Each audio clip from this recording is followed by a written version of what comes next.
Hey guys, welcome to ePathshala.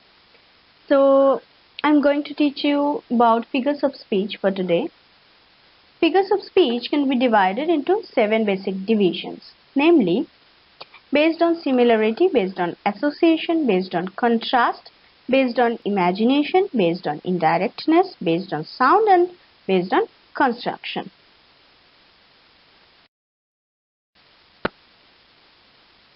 But today I am only going to discuss about the first division, that is the figure of speech based on similarities.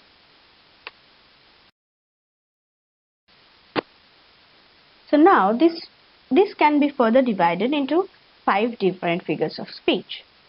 They are simile, metaphor, allegory, anthropomorphism and zoomorphism, as you can see given on your screens.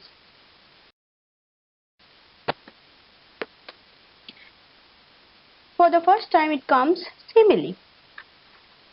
So the word simile comes from the Latin word similes, meaning like or likeness, which refers to the clear detection of the point of similarity between two different objects.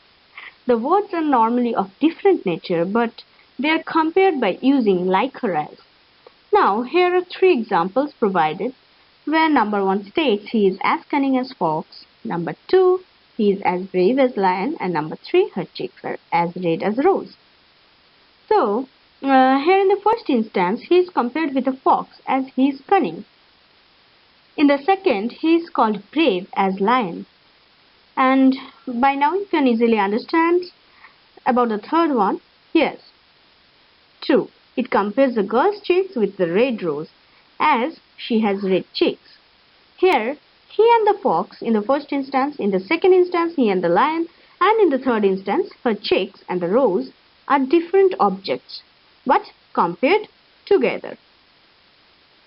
So there are basically 2 divisions in similes, 2 classifications rather, I must say that, simile and epic similes. These 2 we will keep for further discussions. So I think this is clear till now. Next comes metaphor. Metaphor is the word that comes from Greek meta, that means change, and phora, that means beer. This is an implied simile where the comparison is implicit and not direct, as we see in the case of similes. Here in the first example, there is the camel is the sheep of the desert. There is a comparison between camel and the sheep. And in the second one, the snow is a white blanket. It is a comparison between the snow and the blanket. And the third one is he is the pillar of the state. And in the third instance, the comparison is between he and the pillar. So you know, camel cannot be a sheep, but it says that it is like a ship. As ship can easily travel through waters, the larger water bodies like seas and oceans. Similarly, a camel can also travel through deserts, which we normal person cannot, or not other animals cannot do it so easily. In the second instance, the snow is covering any surface like a blanket.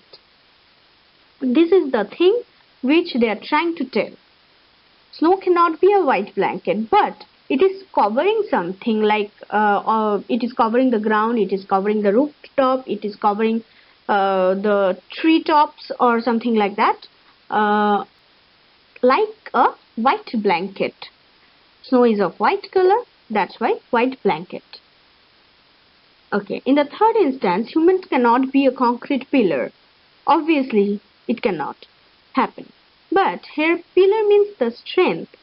So he is the strength of the state. Okay. So now here it comes about the change. How can we change a simile to metaphor and vice versa? So in the left hand side we can see all the similes, and in the right hand side we can see all the metaphors.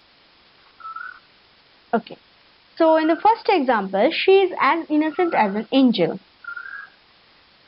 Here it is clearly shown the comparison between her and the angel, and in the right hand side, that is the metaphor side, she is an angel. There is an implicit comparison. Okay. Then comes, she is like a fish in the water. There is a comparison between her and the fish. And then comes the metaphor section, where she is a fish in the water. Implicit comparison. The third one, the brother is as smart as a fox, where the brother is compared to the smart fox.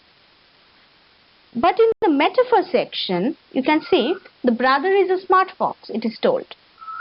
So there is an implicit comparison with the smart fox. In the fourth, the pen is mightier like a sword. The pen is mighty like a sword. And there is a clear, what should I say, a clear comparison between the pen and the sword. And then comes the metaphor, the pen is a sword. Here it is told the pen is a sword, where there is an implicit comparison between the pen and the sword. So you can see that wherever it is written as and like, there it is the sentence of simile, similarity. Okay. In the first sentence there is as in its sentence. In the second, like a fish. In the third, as smart as. In the fourth, like a story. So these are the like and as, wherever it is used, you can easily understand that they are indicating towards simile. Whereas in the metaphor section, we cannot see all these things. We have to understand the inner meaning, what they are trying to tell you. You have to go to the depth to understand the comparison. Okay.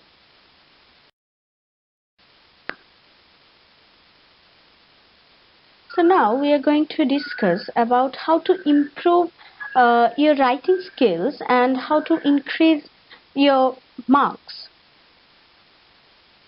So here you can see there is a sentence. There are a few sentences. They are expressing meaning, but those are not attractive enough.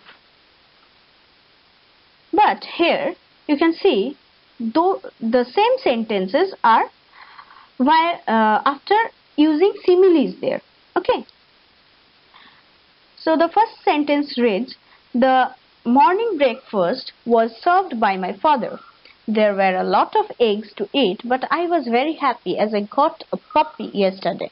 It is very soft to touch. I named it Cotton Ball.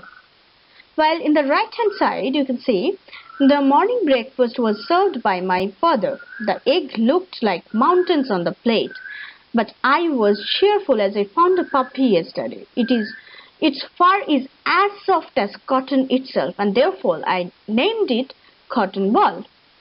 So you can see the difference. Okay, here a lot of egg is been compared with mountains. I was happy, not happy, I was cheerful. It gives a definition to your sentence. Okay, as soft as cotton. Okay, it is comparing the puppy with the cotton ball, the softness of the cotton ball. Okay, so you can see the first sentence is not so up to the mark, but the second one is very much clear and very much interesting to listen to. Okay.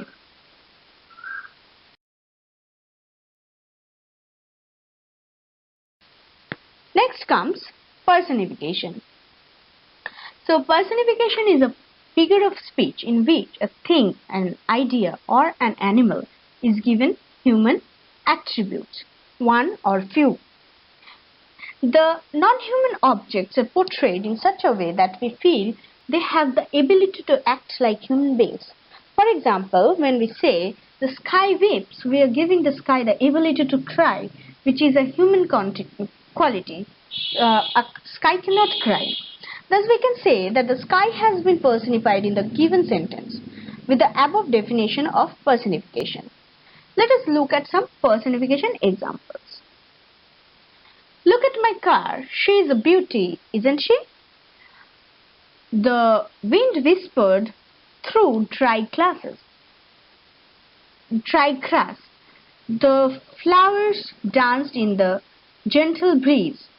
Time and tide wait for none. The fire swallowed the entire forest. So you can see, we don't normally say a car beautiful. It's good, right? Beautiful is normally used for stating human, okay, for explaining human characteristics. The wind whispered. Wind cannot whisper. The flowers dance. Flowers cannot dance. Times and tide wait for none. Okay, time and tide cannot wait. Human wait. Human can wait. The fire swallowed. Human can swallow. Fire cannot.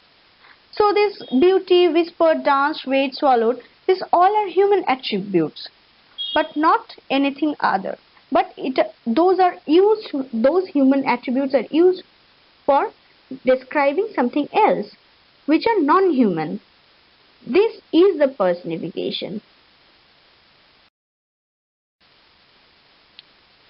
Here also, see, the lonely lighthouse. The lighthouse cannot be lonely. It cannot vigilantly shine. It cannot warn ships rather.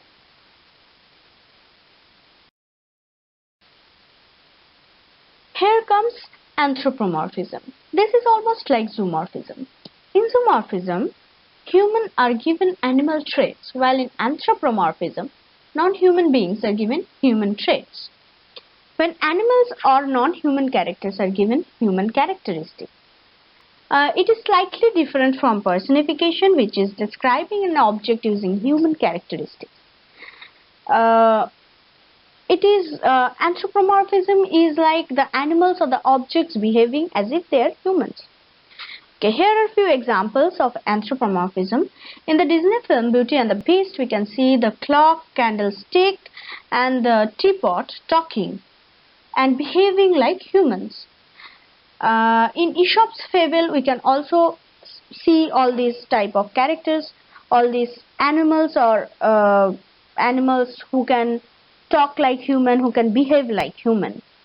We can also give the example of the famous cartoons like Mickey Mouse, Minnie Mouse, Goofy, Pooh and the Piglet. Those are also examples of anthropomorphism. Okay. So you can see here are the two examples of anthropomorphism, where the left side is showing the cartoon Oswald, and the right one is Beauty and the Beast, where in the left one the Oswald is an octopus who can walk, talk and behave like human beings. And the Beauty and the Beast, you know about the Beast, obviously. Now there is a basic and simple difference between anthropomorphism and personification. In anthropomorphism, animals act like humans, but in personification, we get one or few human traits in animals or non-humans. Like the wind howled in the night. A wind cannot howl, but the speed of the wind is making howling sound. So here the wind is being personified. Clear? Now comes allegory. This is also a comparison, but with many detailed discussions within. So for obvious reasons, it is a long comparison. There are significant inner ideas. In most cases, these inner ideas teaches us some morals or lessons. Okay.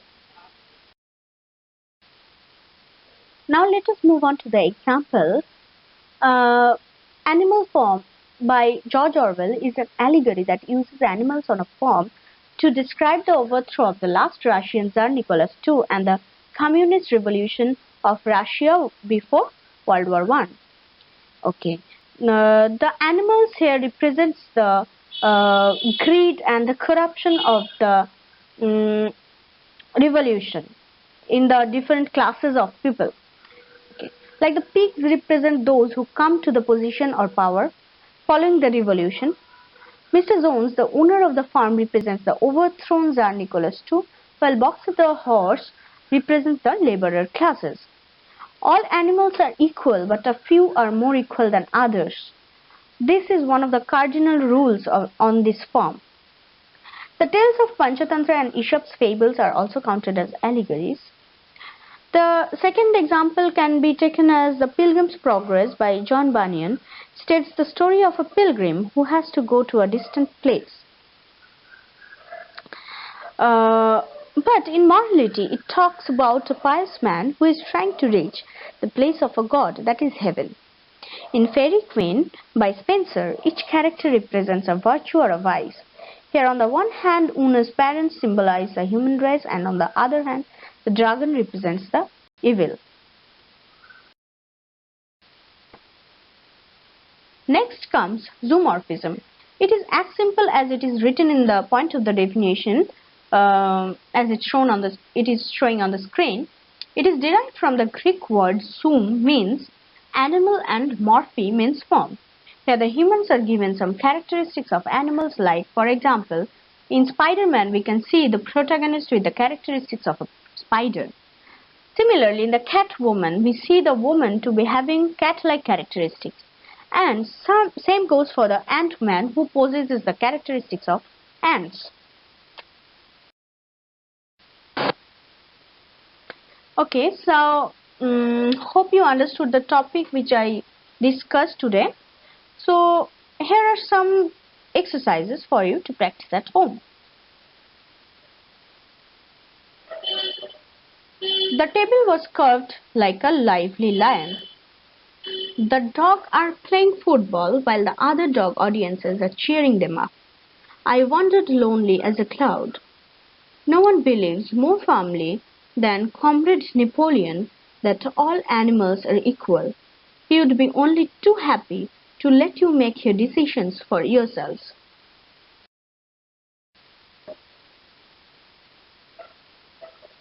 Variety is the spice of life. I saw a bucket to talk like humans. He is walking a weary way. A burglar moves like a cat. I will drink life to the lees. She was barking at the wrong person. Hope you will be able to solve these above given practices. Make sure to contact us in the given mail or the number for learning more such topics in details. Thank you for staying with me so long. Have a good day. Bye-bye.